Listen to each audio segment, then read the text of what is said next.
We only kept you for the tax benefits, my mother said, smiling. At my 25th birthday dinner, in the middle of a crowded restaurant on a Friday night. 6 words. That's all it took to demolish 25 years of everything I thought I knew. But here's the part my mother didn't know. I had been preparing for this exact moment for 8 months, and the people sitting 3 tables behind her, they weren't strangers. I didn't cry. I didn't walk out. And I reached into my bag and pulled out an envelope, and everything inside that restaurant changed. But to understand why, you need to hear the whole story.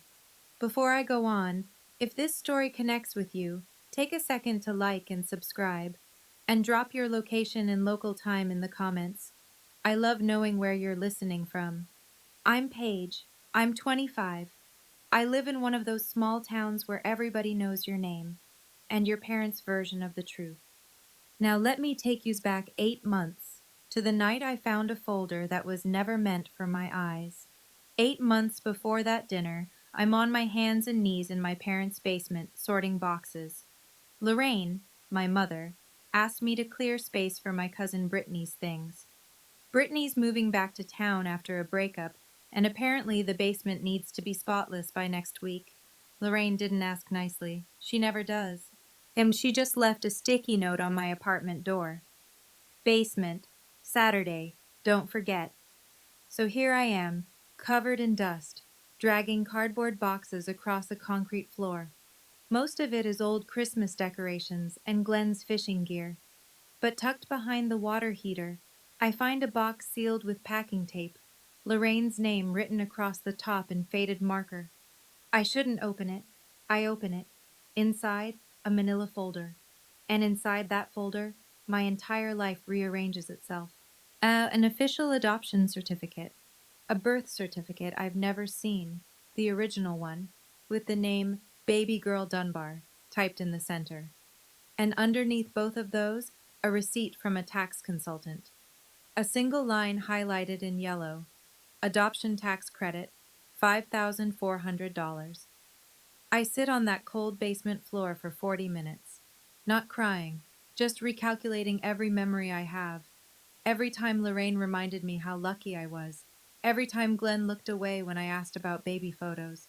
And every Christmas card that read, "Our greatest blessing," in Lorraine's handwriting, sent to every neighbor on the block. I pull out my phone and call my best friend Claire. She picks up on the second ring. "What's wrong?" "I need you to come over, not to the house, to the parking lot behind the clinic."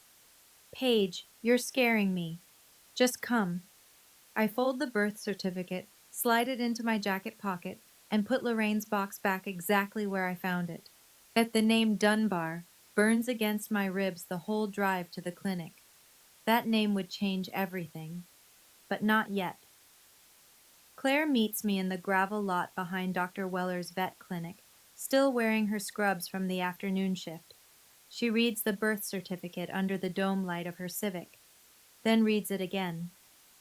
"Dunbar," she says quietly. "You ever heard that name before?" "Never." She sets the paper down. "Remember the DNA kit I gave you for Christmas?" "I do. An ancestry kit. I'm still in the plastic wrap, shoved in my bathroom drawer. I told her I didn't need it. I told her I already knew who I was. That feels like someone else talking now. "Use it," Claire says. "Tonight." So I do. Cheek swab, registration code, sealed envelope. I drop it in the mailbox outside the post office at 11 p.m. 6 weeks for results. 6 weeks to keep my face normal. And for 6 weeks I watch Lorraine with new eyes. I notice things I always noticed, but never named. At the way she says, "After everything we've done for you," whenever I ask to borrow the truck. The way she tells the neighbors, every single one, how adopting me was the hardest and most selfless decision of my life. But her voice carries pride, not pain. The way Glenn goes quiet whenever Lorraine starts that story, finding something very interesting to look at on his shoes. I keep paying my $400 rent on the converted garage apartment behind their house. And I keep showing up for Sunday dinner, I keep saying thanks, Mom, when she passes the potatoes. Claire asks me once, over coffee at the clinic, "How are you holding up?" "I'm waiting," I tell her. She gives me a look. For what? For proof. What I don't tell Claire yet, what I barely admit to myself, is that I'm also waiting for something worse. I'm waiting to find out why a tax receipt was filed next to my birth certificate like they belonged together. The email arrives on a Tuesday, during my lunch break. I'm sitting in my car in the clinic parking lot, eating a granola bar and scrolling through my phone when the notification slides down. Ancestry. Close family match found. I stop chewing. I tap the link. The screen loads slow, the way everything loads slow in a small town with bad signal. And then there it is. Helen Dunbar, age 47. Location, Ridgemont, a town 2.5 hours east. Match confidence, 99.7%. Relationship, parent. As I stare at her profile photo, a woman with short brown hair and a tired smile, standing in front of a garden. She's wearing scrubs. She's a nurse. Community Health Clinic, it says. Married to Tom Dunbar, 49. One son, Cody, age 20. I have a brother. The granola bar sits untouched on the passenger seat for the rest of my lunch hour. I try to write an email 7 times. The first 6 are too long, too desperate, too angry, too careful. The 7th is 3 lines. My name is Paige. I believe you may be my biological mother. I'm not angry. I just want to know. I hit send before I can delete it. 4 hours later, my phone buzzes. One line from Helen Dunbar. I have been waiting for this email for 25 years. I read it 3 times. Then I lock my phone, press it against my chest, and sit in the clinic parking lot until the sun drops behind the tree line. For 25 years, I thought the people who raised me were the only family I'd ever have. At now, a woman 2.5 hours away is telling me she's been counting the days since she lost me. But Lorraine Mercer doesn't know any of this. Not yet. For 3 months, I live in two worlds. On my days off, I drive 2.5 hours to Ridgemont. The first visit, Helen's hands shake so badly she nearly drops the lasagna dish. Tom shakes my hand at the front door and says, "Welcome home, kid," like he's been rehearsing it all week and still almost can't get it out. Cody, 20, belanky, loud, shows me photos of Helen when she was young. "You've got her chin," he says, grinning. Sorry about that. Helen opens a small jewelry box on the kitchen counter. Inside is a faded hospital wristband, so tiny it wouldn't fit around 2 of my fingers. Baby girl Dunbar. She's kept it for 25 years. I lit a candle every March 15th, she tells me, eyes wet. Every single one. I visit 4 more times over the next 3 months. Each time the drive feels shorter. Add a follow-up. I realize she's never asked a follow-up. I realize she's never asked me a follow-up question in my entire life. Not out of respect for my privacy, but because she genuinely doesn't care about the answer. In my apartment at night, I read Helen's letter. She wrote it on hospital stationery. 2 pages, front and back, careful handwriting that gets shakier near the end. She tells me about the night I was born, about the family pressure, about a 22-year-old girl with no money and no one in her corner. I keep the letter in an envelope in my bag. I carry it everywhere. 3 weeks before my birthday, Lorraine does something she hasn't done in 5 years. She offers to take me to dinner. Maggie's place. Friday night. "Just the 3 of us," she says. "Though we have something important to discuss." That sweetness in her voice. I've only ever heard it when she wants something. I know exactly what's coming. 2 weeks before my birthday, I come home from work and find a typed note on my kitchen table. No greeting, no dear Paige, just a single paragraph. Effective next month, rent for the garage apartment will increase from $400 to $850 per month. If this is not workable, a 30 days notice to vacate is required. Lorraine's signature at the bottom. Neat. Final. I sit down and do the math on the back of a grocery receipt. $850 for the apartment. $350 for health insurance if I get dropped from the family plan, and something tells me that's next. That's $1,200 a month on a vet technician's salary before food, gas, or the student loans I took out for community college. It doesn't work. It's not meant to work. As I walk across the yard to the main house, Glenn is in the kitchen pouring coffee. Did you see the note? I ask. He doesn't look up. Your mother has her reasons, Paige. Brittany needs a place. And where do I go? Glenn stirs his coffee. The spoon clinks against the mug 3 times. He doesn't answer. I stand there for 10 seconds. Then I walk back to my apartment, open my laptop, and search rental listings in Ridgemont. Studios start at $650. 1 bedroom's around $800. Tight, but possible, especially if I transfer to a clinic out there. I don't argue with Glenn. I don't confront Lorraine. Not because I can't, because there's a difference between reacting and being ready, and I learned that difference the night I found a tax receipt filed next to my birth certificate. Lorraine wants me dependent. That's her leverage. The cheap rent, the insurance, the documents she's held in a locked box my entire life. But leverage only works when the other person has no options. I'm building options. The next morning, I sit in the clinic break room and call the insurance company. If my parents remove me from their family plan before I turn 26, I ask, what are my options? The representative is polite, efficient. They can remove you at any time. You'd have a 60-day qualifying event window to enroll in a marketplace plan. What's the cheapest plan in my area? She types.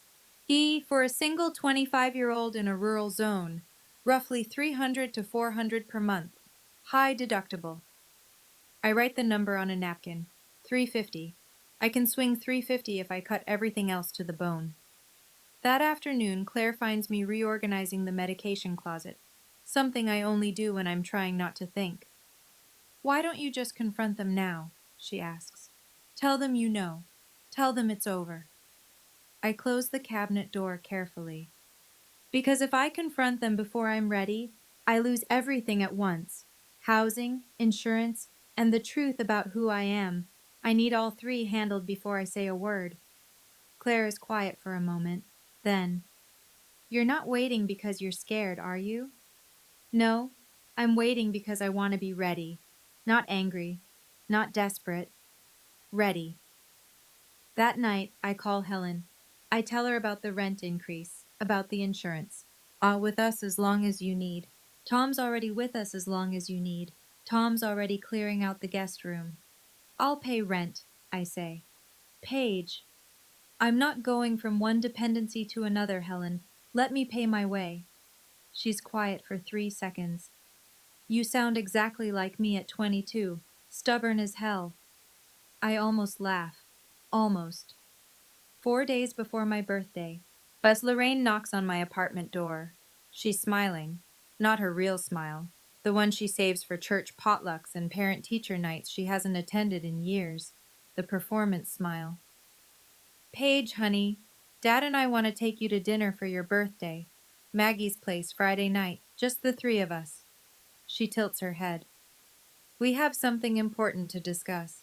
It'll be nice. I search her face. The sweetness is layered on thick, the way you frost a cake that didn't rise properly. She's been planning this. I can feel it. Sure, Mom, I say. Sounds nice. She pats my arm, a gesture I suddenly realize she only does when she's about to ask for something or take something away, and walks back across the yard. The second her screen door shuts, I pick up my phone. Helen, it's happening. Friday night, Maggie's place. Silence on the other end. Then Helen's voice steady. What do you need from us? Come to the restaurant, all 3 of you. But book a table, but sit separately. Don't come over unless I signal. I need to hear what they say first. We'll be there, Helen says. Tom's already grabbing his keys. Helen, it's 4 days away. I know. I just want him to know we're going. I sit on the edge of my bed after we hang up. The envelope is in my bag. Helen's letter, our family photo from last month, the DNA results. I press my hand against the bag like I'm checking for a heartbeat. Friday is 4 days away. I have 4 days to hold my breath, keep my face normal, and wait for my own mother to tell me I'm disposable. In a room full of people who believe she's a saint. Friday night, Maggie's place. The restaurant smells like cornbread and cedar. Warm light, oak-paneled walls, a George Strait song on low through ceiling speakers. Every table is full or filling. This is the only sit-down restaurant in a town of 4,000, and Friday night is sacred here. I arrive 10 minutes early. My hands are steady. My breathing is not. I scan the room. In the far corner near the window, Helen in a blue blouse, Tom beside her in a flannel button-down, Cody hunched over his phone. Helen sees me. A tiny nod, barely a dip of her chin. That's all. That's enough. I sit at a table in the center of the room. Maggie herself, 63, silver-haired, built like a woman who's been carrying cast-iron skillets since before I was born, waves from behind the register. Happy birthday? His sweetheart, she calls out. I wave back. Underneath the table, my right hand closes around the envelope in my bag. Glenn and Lorraine arrive together. Lorraine is wearing a red dress, something she reserves for Easter and the county fair pageant. Her lipstick matches. She's dressed for a celebration. Glenn wears a button-down shirt with the top button fastened, which he only does when he's uncomfortable. Lorraine slides into the booth across from me. Don't you look pretty tonight? 25, can you believe it? She orders a glass of wine. Glenn orders water. I order nothing. Small talk. Lorraine asks about the clinic. I answer. She doesn't listen. Her eyes keep flicking to her purse, to Glenn, back to me. She's running a script in her head, and the small talk is just the opening credits. 2 tables to our right, Pastor Jim Hadley and his wife settle in with menus. Lorraine notices them. A way to say this. Glenn is looking at his way to say this. Glenn is looking at his plate like there's a script written on the mashed potatoes. Lorraine folds her hands on the table. Practiced, almost pastoral. You're adopted, she says. We took you in when you were 3 days old. I don't react. Not because I'm acting. That's because I've already lived through this moment, 8 months ago, on a basement floor. Lorraine reads my silence as shock. She keeps going. We kept you because, honestly, the tax situation made it work for us. The credits, the deductions, it helped us get through some very rough years. She pauses. A small, closed-mouth smile. But now you're 25. The benefits ended. And frankly, Paige, we've done our part. The words hang in the air like smoke. At the next table, as a woman's fork stops halfway to her mouth, Glenn clears his throat. We've consulted a lawyer about formalizing the separation, legally. You have 30 days to move out of the apartment, Lorraine adds, reaching into her purse. She pulls out a folded sheet of paper, the same clinical tone as the rent notice. Brittany needs it. She slides the paper across the table. I don't look at it.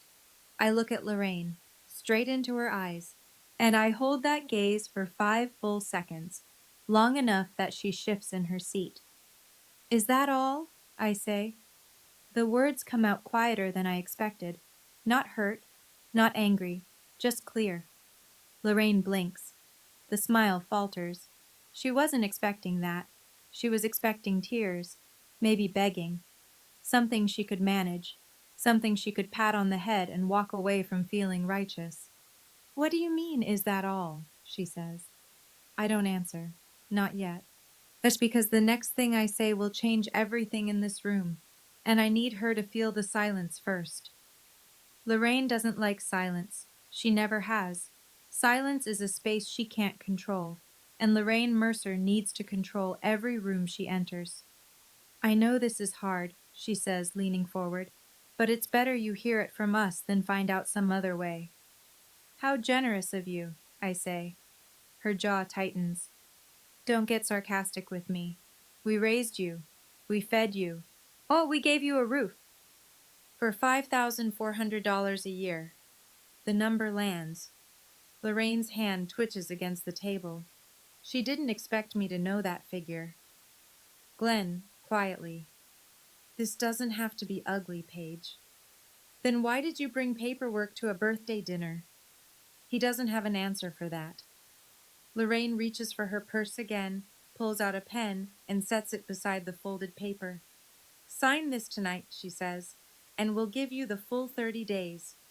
If you don't, it's 2 weeks. Her voice is louder than she intends. 2 tables over, Pastor Jim sets down his fork. At the corner booth, Maggie pauses with a coffee pot in her hand, her eyes moving between Lorraine and me.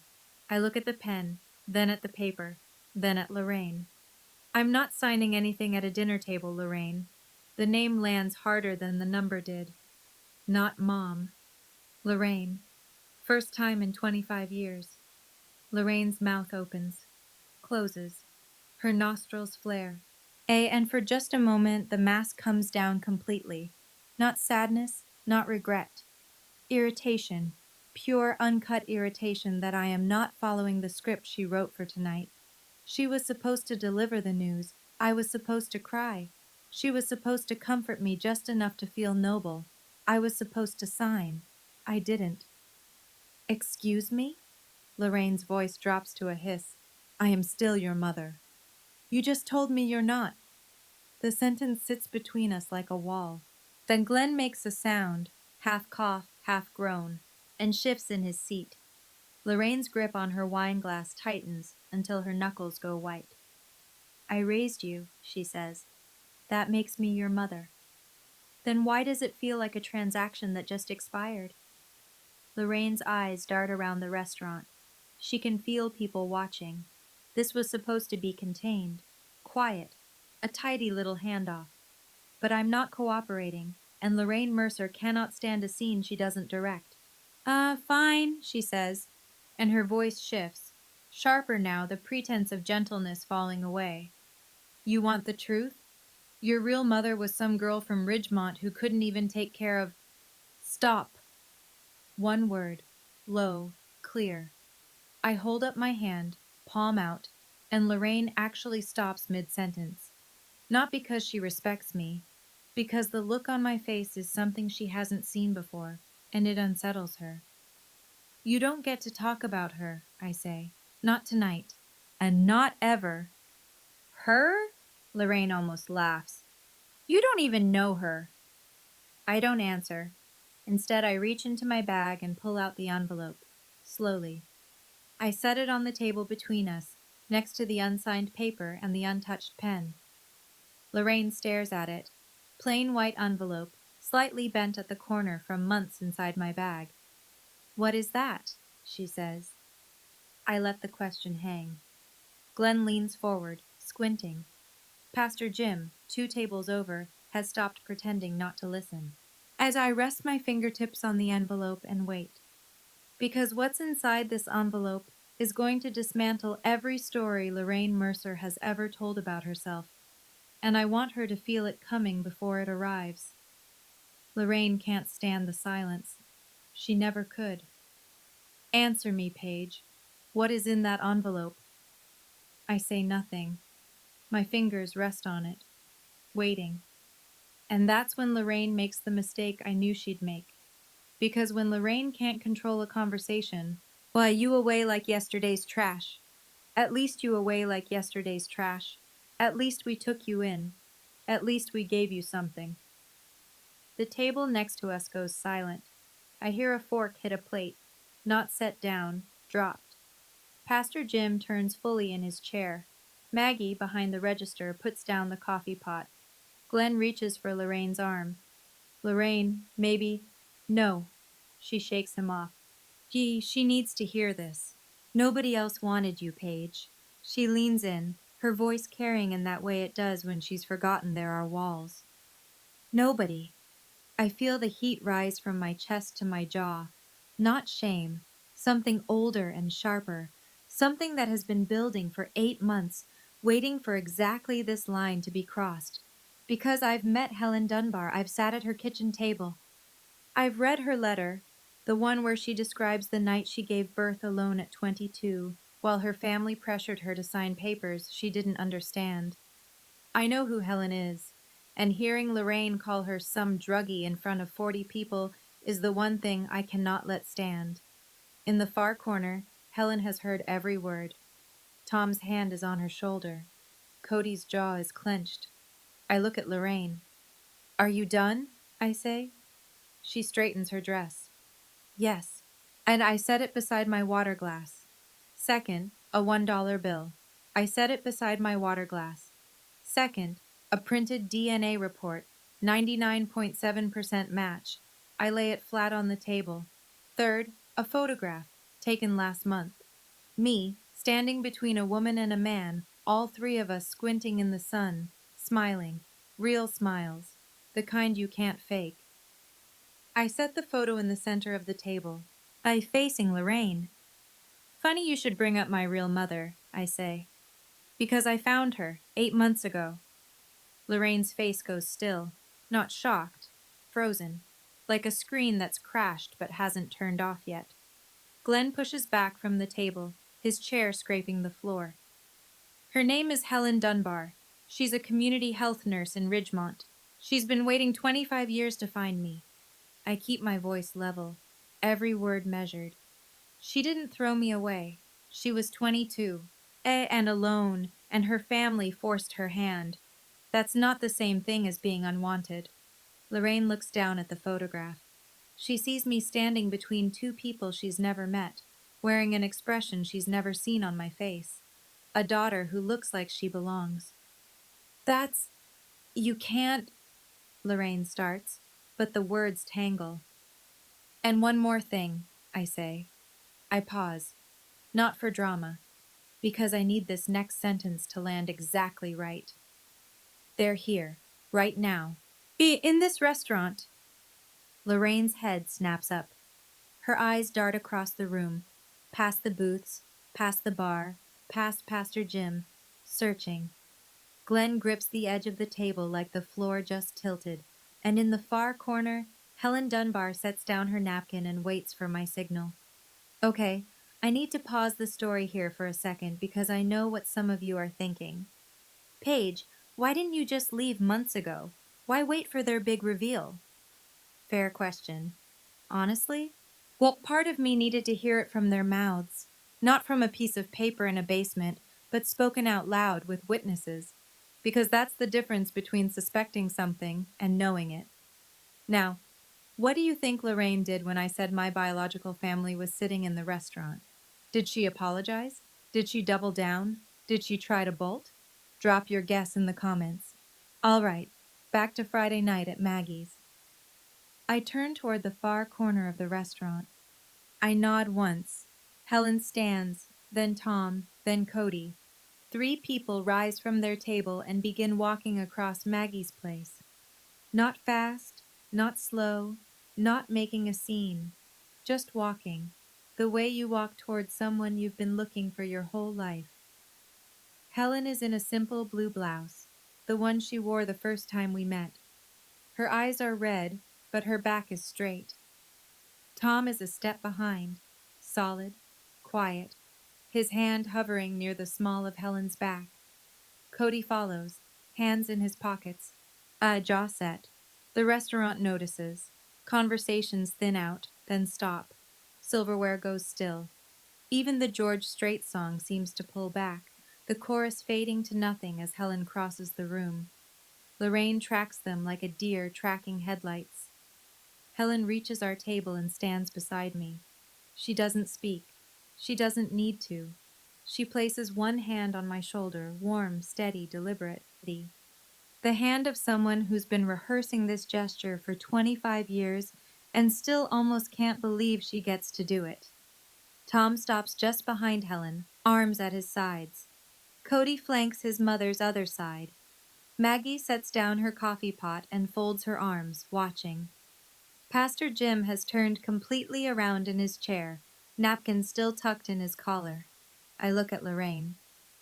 Lorraine, Glenn. My voice is calm, clear. This is Helen. My mother. The word mother lands like a stone dropped into still water. I watch the ripple cross Lorraine's face. Confusion, recognition, fury, all in the space of a breath. She opens her mouth, but Helen speaks first. I'm not here to cause trouble, Helen says. Her voice is quiet, calm, the voice of a woman who speaks to scared patients all day and has learned that volume never helps. I'm here because my daughter asked me to be. Lorraine stands so fast her chair bumps the table. Then wine sloshes over the rim of her glass and pools on the paper she brought for me to sign. Your daughter? Lorraine's voice pitches high. I raised her for 25 years. And you just told her she was useless. The sentence travels. I hear it land at the next table, at Pastor Jim's booth, at the bar.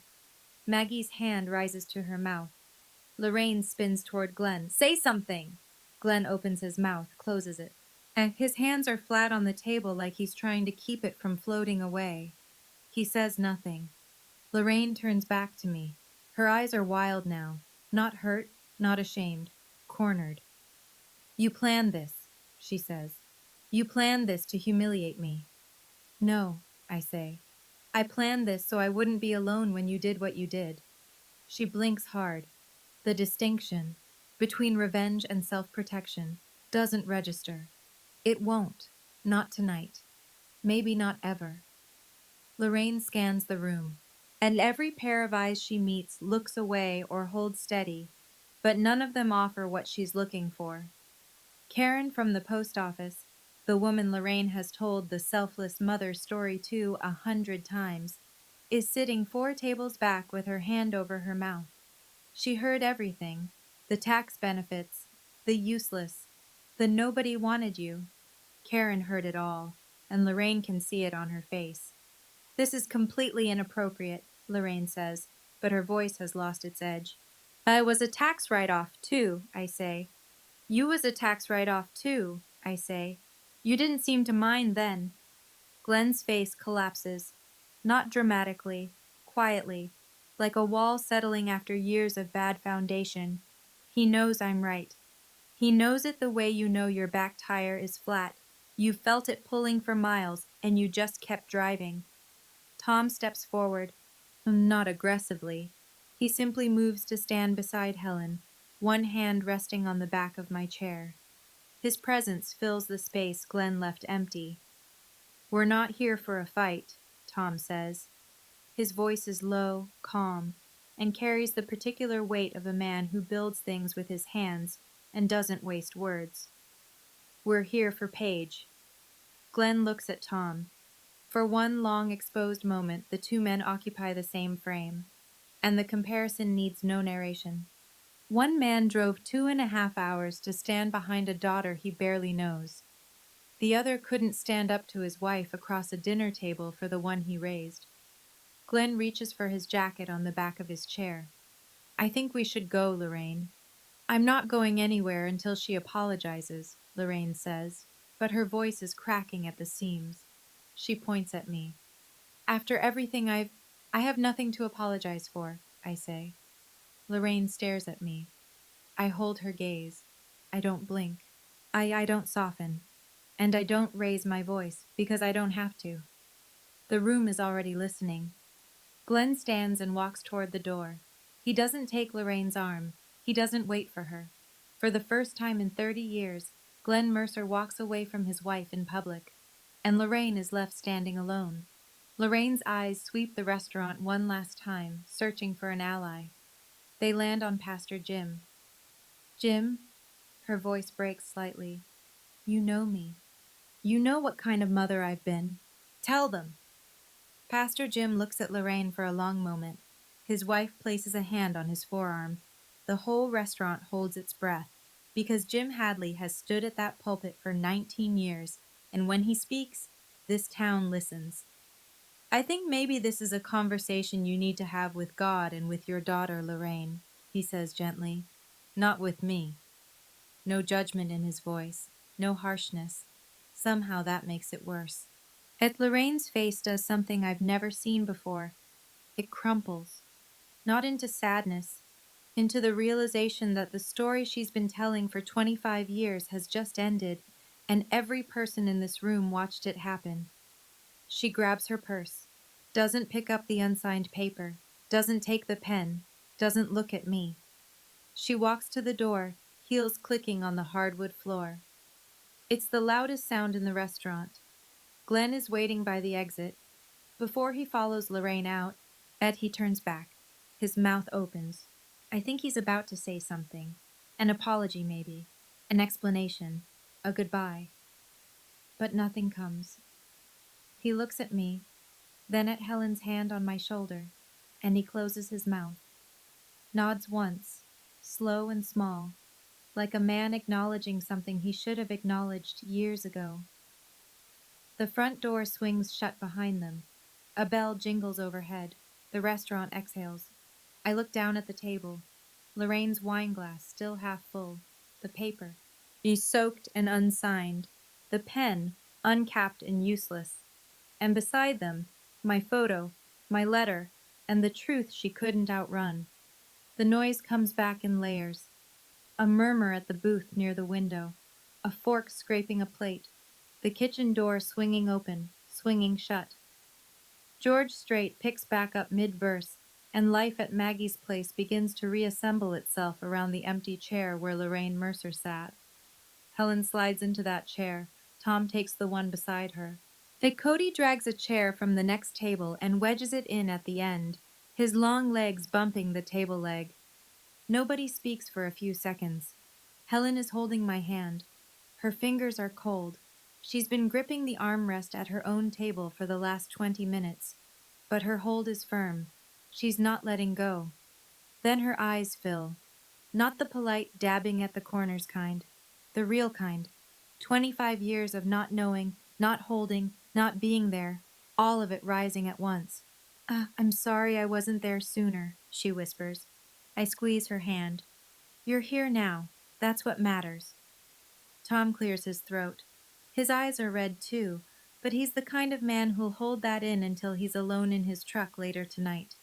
He pulls a napkin from the dispenser and sets it quietly beside Helen. The silence stretches, warm and strange and ours. Then Cody picks up a menu. So, can we order? He says. I drove 2.5 hours and I'm starving. The laugh that comes out of me is sudden and messy and completely real. Helen laughs too, a wet, hiccuping sound that makes Tom grin. Even Pastor Jim, 2 tables over, cracks a smile. And then Maggie appears at our table with extra place settings balanced on her forearm. This one's on the house tonight, she says. All of it. She walks away before anyone can argue. As after the food arrives, Cody ordered both the ribs and the chicken fried steak, I pull Helen's letter from the envelope. Can I read part of this? I ask her. Out loud? Helen's hand goes to her throat. She nods. I unfold the hospital stationery. 2 pages, front and back, in handwriting that starts neat and gets shakier by the second paragraph. I don't read all of it. Just a piece, the part I think matters most. Helen wrote about the night I was born. A Thursday, raining. She was 22, alone in a delivery room, and the only person who came was a nurse named Diane, who held her hand through the last 3 hours. She wrote about the hospital wristband they fastened to my wrist, how she memorized every letter before they took me to the nursery. She wrote about the candles. Every March 15th, I read aloud. I light a candle and I set it on the kitchen windowsill. Tom knows, Cody knows, they never asked me to explain. I have never missed a year. I fold the letter. The table is quiet. Tom is looking at his plate. Cody is looking at his mother. I don't read the rest, because the rest is between Helen and me. About the family who pressured her. About the papers she signed at 22 without anyone explaining what they meant. About 2 decades of guilt that Helen carried like a second skeleton inside her body. But the restaurant has heard enough. That Karen, Lorraine's co-worker from the post office, gets up from her table and walks over. She stands next to me, clutching her napkin. I'm so sorry, Paige, she says. I didn't know. I nod.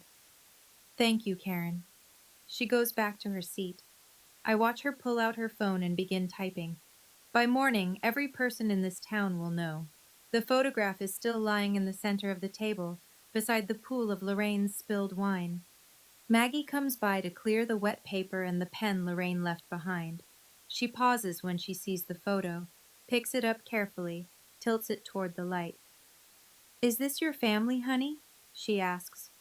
I look at Helen, who is wiping her eyes with the napkin Tom gave her. At Tom, who is quietly cutting Cody's chicken fried steak because Cody already destroyed the ribs and is too proud to ask for help. At Cody, who catches me looking and grins with barbecue sauce on his chin. Yeah, I say. It is. Maggie studies the photo for another moment. Beautiful family, she says softly, almost to herself. She sets it down gently and moves on to the next table. I've been in this restaurant 100 times, maybe more. Every visit, Lorraine would make a point of greeting everyone, the hostess, the regulars, the pastor, and somewhere in the hellos, she'd work it in. Paige is so lucky we took her in. Adoption is the greatest thing we ever did. We gave her everything. And every time, I'd smile, nod, play the role of the grateful daughter in Lorraine's one-woman show. Tonight is the first time I've sat at a table in Maggie's place and not performed a single thing. Cody nudges me with his elbow. Hey, sis, you gonna eat your cornbread or can I have it? Touch my cornbread and you lose that hand. He grins. Tom shakes his head. Helen laughs. A real laugh, the kind that fills her whole face. This is it. This is what a family dinner is supposed to feel like. Ordinary. Loud, unscripted. I've been waiting 25 years for ordinary. Helen tells me I weighed 6 pounds, 11 ounces. That I had one curl of red hair right on top of my head. Like a little flame, she says. Exactly like Tom when he was a baby. Tom confirms this with a nod and zero additional commentary, which I'm learning is peak Tom Dunbar communication. He asks about my work at the clinic, but unlike Lorraine, he listens. Actually listens. He asks follow-up questions. What's the hardest part? What's my favorite animal to treat? Do I ever get bitten? When I tell him I got bit by a Pomeranian last week, he laughs so hard he has to put his fork down. Cody shows me a meme on his phone. I don't get it. He explains it. I still don't get it. He tells me I'm hopeless but in a lovable way. And I realize this is probably how siblings talk to each other, and I've been missing it my whole life. For an hour, we eat, we talk. Nobody brings up Lorraine. Nobody brings up the tax benefits or the paper or the apartment. We just sit in Maggie's place on a Friday night like a family having dinner. Near the end of the meal, Helen reaches into her bag and pulls out a small box. She sets it in front of me. I've been carrying this for 25 years, she says. It belongs with you. I open it. Inside, resting on a square of cotton, is a hospital wristband, tiny, faded pink. The ink barely legible. Baby Girl Dunbar. Helen has threaded it onto a simple silver chain. I fasten it around my wrist without a word. The plastic is brittle and light. It weighs almost nothing, but it's the heaviest thing I've ever worn. For 25 years, I thanked the wrong people for keeping me. Tonight, I'm sitting with the ones who never stopped wanting me. I want to step outside the story for a moment, looking back. And I think the hardest part wasn't hearing Lorraine say what she said. It was realizing I had spent 25 years performing gratitude for people who saw me as a line item on a tax return. If you've ever been in a situation where someone held your basic needs over your head, housing, insurance, documents, whatever, and called it love, you know exactly what I mean. Here's my question for you. Why do you think Lorraine chose a public restaurant for this? Was it to keep me quiet? Or to keep herself feeling in control? Let me know in the comments. Okay, let me tell you what happened the next morning. I wake up in the garage apartment for the last time. The ceiling is the same water-stained drywall I've stared at for 7 years. The window looks out onto Lorraine's herb garden, which she planted for the neighbors to admire, not to use. Everything in this room is familiar, and none of it is mine. I pack my life into 4 cardboard boxes. That's all it takes.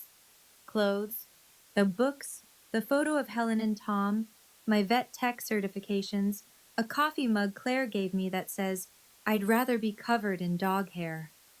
7 years in this apartment, and my whole life fits in the back seat of a Honda Civic.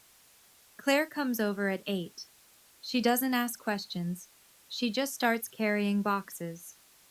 At 9, I call the insurance marketplace. Change of address, qualifying life event. New plan effective in 60 days. I write down the confirmation number on the back of a gas station receipt and fold it into my wallet.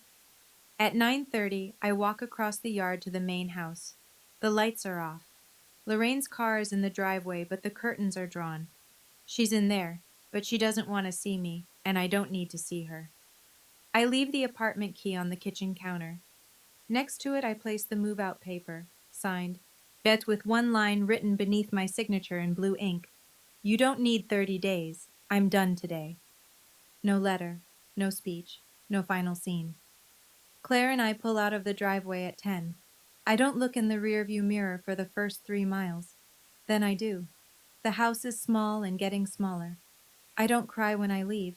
I cry 15 minutes later when the GPS voice says, "You are now entering Ridgemont," and it sounds like the first true thing anyone has told me in years. And the following week, I visit a legal aid office in Ridgemont. Free consultation. The attorney is a woman named Sandra who has a desk covered in family photos and a handshake that could crack a walnut. I tell her everything. She listens with her pen still, which I've learned means she's hearing something that doesn't surprise her. First things first, Sandra says. There is no legal mechanism in this state, or any state, to disown an adult child. That your father was bluffing. She lets that sink in. He may have consulted someone, or he may have just said that to scare you. Either way, there's no paperwork he can file, no petition he can submit, and no judge who would hear it. You are a legal adult. The adoption was finalized 25 years ago. It's done. I feel something loosen in my chest. A knot I didn't realize I'd been carrying since the night Glenn said, "We've consulted a lawyer," in that tight, rehearsed voice. And as Sandra helps me file a request with the county clerk for my original birth certificate and the full adoption record. 3 weeks later, a manila envelope arrives at the Dunbar house. Inside, my birth certificate. The real one, with Helen's name. And in the adoption file, a detail I didn't know. Helen didn't voluntarily relinquish me. Her parents signed on her behalf. She was 22, but at the time in that county, the family had pressured her through a process she barely understood. And no one explained her rights. No attorney represented her. Helen was in the kitchen when I read that page. I didn't show her. Not yet. Some truths need the right moment. That night, I text Glenn. Just one message. The lawyer confirmed there's no such thing as legally disowning an adult child. You know that. I hope someday you think about why you went along with it. He reads it at 9:47 p.m. He never replies. 1 month out. I'm in the guest room at the Dunbar house, paying $300 a month that Helen refuses to cash. So I leave the checks on the kitchen counter, and eventually Tom slips them into the household jar when Helen isn't looking. We have an unspoken system. The new vet clinic in Ridgemont is smaller. Dr. Patel runs a 2-person operation, her and me, and the waiting room smells like wet golden retriever by 9 a.m. every morning. It's perfect. Cody and I watch movies on Saturday nights. He insists on horror, but I insist on anything else. We compromise on action movies and argue about pizza toppings with the kind of passion that only siblings can generate over pepperoni. Helen teaches me her lasagna recipe on a Sunday afternoon. Midway through layering the noodles, she stops and stares at my hands. "You roll your sleeves the same way I do," she says. I look down. She's right. Same fold, same crease, same tuck at the elbow. 25 years apart, and our hands learned the same habit. She doesn't say anything else about it. She doesn't need to. I start looking at apartments in town. One bedrooms, 650 to 800. I can make it work with the new job. 2 months, maybe 3, and I'll have my own place. First time in my life. Truly, completely, only mine. In the evenings, I sit on the Dunbars' back porch. The yard runs into a tree line, and if you're quiet, you can hear the creek behind the oaks. One night, Tom comes out and sits in the chair next to mine. And he doesn't say anything. He sets a mug of coffee on the armrest between us and looks out at the same sky. We sit like that for 10 minutes, silent, comfortable. That's what family sounds like when it's real. Sometimes it doesn't sound like anything at all. In a town of 4,000, news doesn't travel. It migrates. Door to door, pew to pew, aisle to aisle at the grocery store. Karen tells her sister. Her sister tells the book club.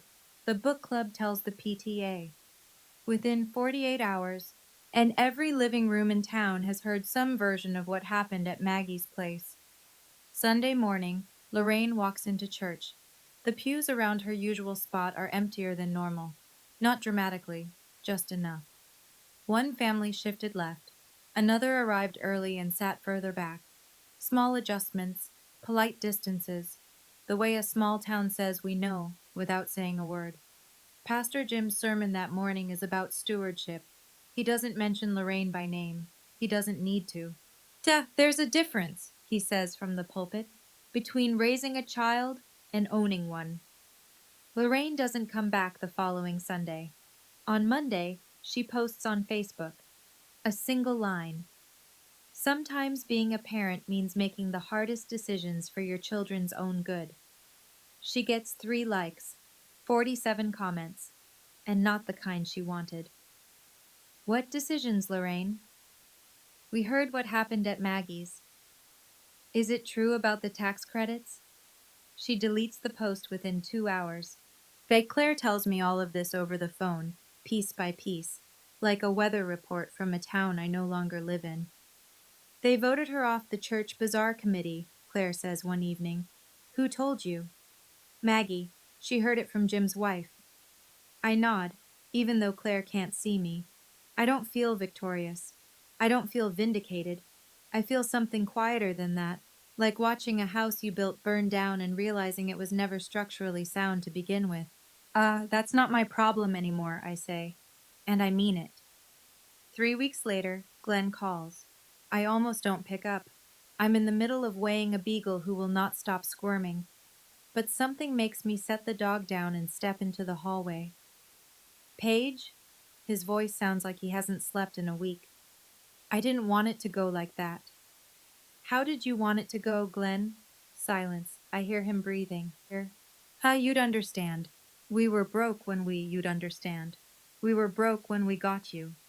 The credits kept us afloat. And then your mother, Lorraine, she got used to the arrangement. He catches himself on the name. Your mother, Lorraine. Like even he can hear the separation now. The arrangement, I repeat. Is that what you called raising me? I'm not good at this. Paige. I know, I say. You were never good at standing up when it mattered. He's quiet again. I can hear a TV in the background. Some game show. He's alone. I'm not angry, Glenn, I say. And I realize as I say it that it's true. Anger left me somewhere around Ridgemont. What's left is something heavier and quieter. I'm just done. Can we? He stops, doesn't finish the sentence. And I think he was going to say try again, or start over, or some other phrase that sounds hopeful in the mouth and hollow in the ear. Maybe someday, I say. But right now, I need space. And you need to figure out why you let her do what she did for 25 years. I hang up, set the phone on the counter, go back to the Beagle. He doesn't call again. But on Tuesday mornings, a 2-word text arrives. Hope you're well. I reply, I am. That's enough. For now. Claire gives me the update in her usual deadpan. Brittany moved out. I'm restocking exam room supplies, counting heartworm pills. Moved out of what? Your apartment, the garage. She lasted 6 weeks. I stopped counting. What happened? She heard the whole story from about 15 different people. Told her friends she felt like she was living in someone else's eviction. Moved in with a roommate on the other side of town. I think about Brittany, 23, fresh off a breakup, and just looking for a cheap place to crash. She didn't ask for any of this. She was just the excuse Lorraine needed. She texted me, actually, I tell Claire. Brittany texted you? Found me on Facebook. Said, "Hey, I'm sorry about what happened. If it helps, I didn't ask for any of this either." What did you say? I know. It's not your fault. Because it isn't. Brittany is a pawn, same as I was. Just a different square on Lorraine's board. Claire is quiet for a moment. And then, "So the apartment's empty now." "Yeah. Lorraine kicked you out for Brittany. Brittany left. And now the apartment is just sitting there." "Yep. That's poetic. That's Lorraine." The irony isn't lost on me. Lorraine dismantled my life, my housing, my insurance, my identity, to make room for a niece who didn't want to stay. She lost her daughter, her community standing, and her church committee seat. And the apartment is empty. The whole thing was for nothing. As Claire also tells me, Lorraine's been avoiding Maggie's place. Drives 20 minutes to the next town for groceries. Hasn't been seen at the salon or the post office social hour. She's building her own exile, brick by brick. I don't comment. I don't celebrate. I just go back to counting heartworm pills. Some things sort themselves out. 1 year later, March 15th. I'm 26, and for the first time in my life, my birthday dinner doesn't come with a script. The table at the Dunbar house is set for 5. Helen made lasagna, the same recipe she taught me, except hers is better and probably always will be. Tom grilled steaks on the back porch because you can't have a birthday without something charred. Cody bought a cake from the bakery in town and wrote "Happy Birthday, Sis" on it in frosting that's already starting to slide. Claire drove 2.5 hours to be here.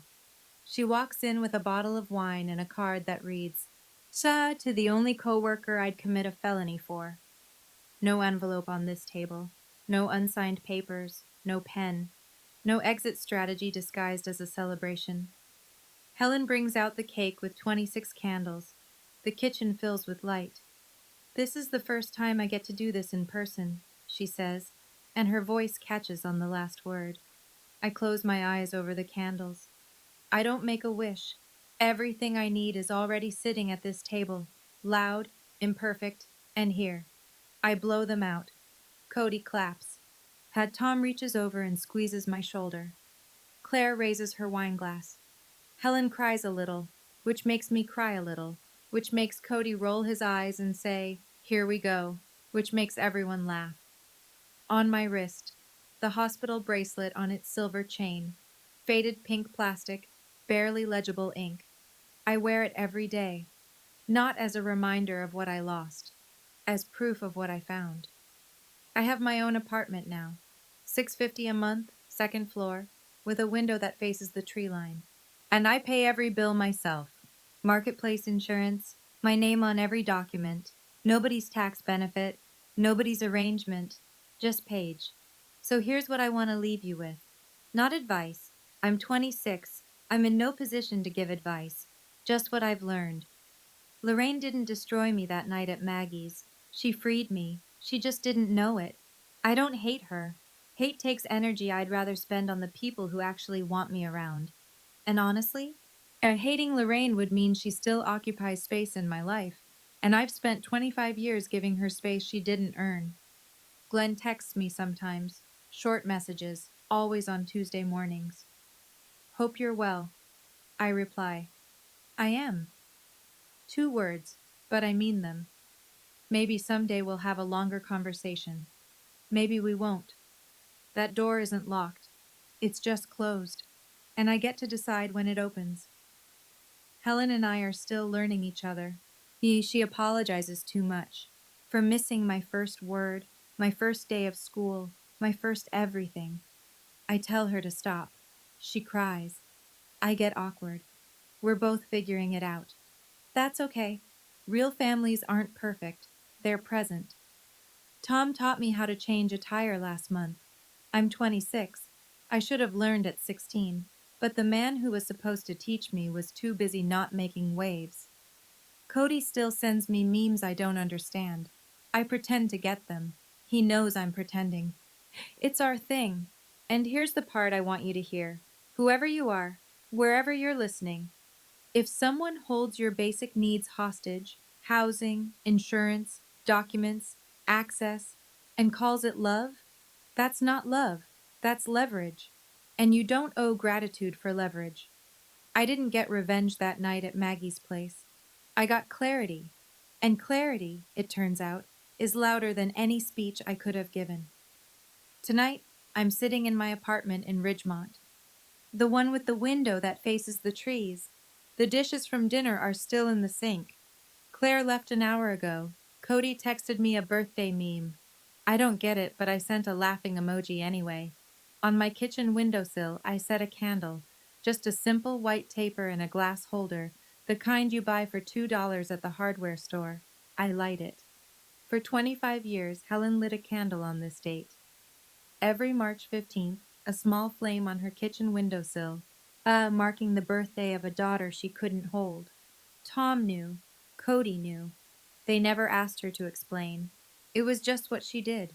A quiet ritual of love that never stopped, even when she had no reason to believe it would ever be returned. Now it's my turn.